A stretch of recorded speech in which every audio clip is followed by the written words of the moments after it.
Bonjour à tous, une nouvelle vidéo sur ma Brixton BX125. Aujourd'hui je vais vous parler du pot d'échappement. Alors ce pot d'échappement, il a tendance à rouiller pour trois raisons je dirais. La première raison c'est l'acier qui est de mauvaise qualité, il n'y a à mon sens pas eu de traitement anti-rouille. La deuxième raison c'est cette bande thermique que vous voyez ici qui est bien usée, bien fatiguée, et qui va conserver en fait l'humidité, emprisonner l'humidité et qui va accélérer le phénomène de rouille. Et le troisième point, c'est notre garde-boue, le garde-boue d'origine qui est à mon sens beaucoup trop court. Et en roulant, vous avez une gerbe d'eau qui vient se déposer sur le moteur, sur le collecteur. Et ces trois choses-là combinées, ça vous donne ce que vous pouvez voir. Donc là, j'ai mon collier qui est censé maintenir la bande thermique, qui a même cédé. Et si je vous rapproche la caméra, vous pouvez constater par vous-même que ce pot est complètement rouillé. Donc la première étape, ça va être de supprimer cette bande thermique, de telle sorte que l'humidité ne soit pas enfermée. Allez, c'est parti pour la suppression de cette bande thermique.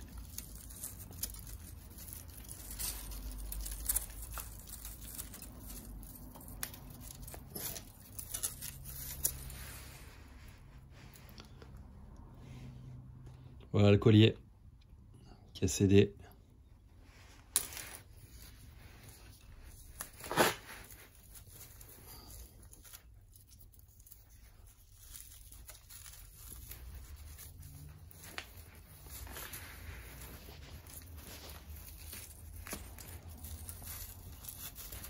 C'est une véritable catastrophe.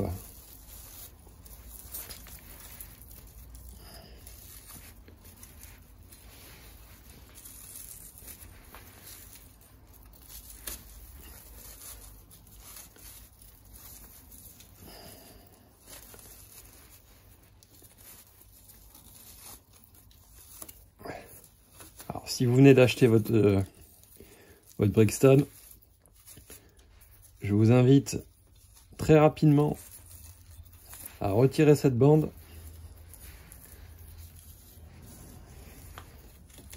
et à traiter votre pot. Alors avec de la peinture qui résiste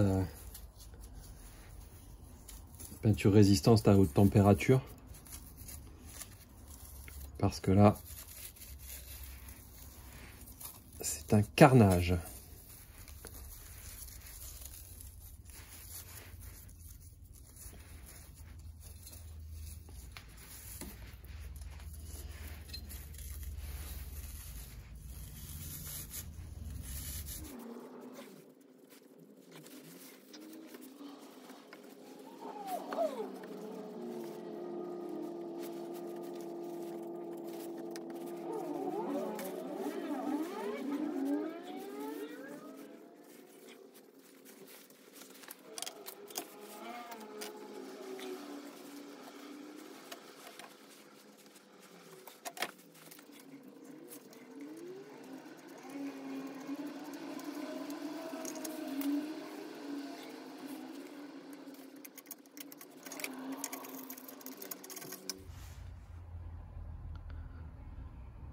Voilà, la bande thermique est retirée. Vous pouvez constater le carnage. Il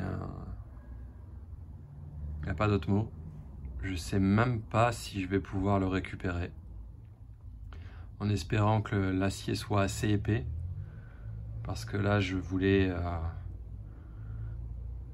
mécaniquement supprimer cette rouille avec une brosse métallique et soit une visseuse, enfin une visseuse ça va pas être assez rapide, donc soit une perceuse qui tourne assez vite, soit une disqueuse avec une brosse métallique au bout. Regardez-moi ce carnage.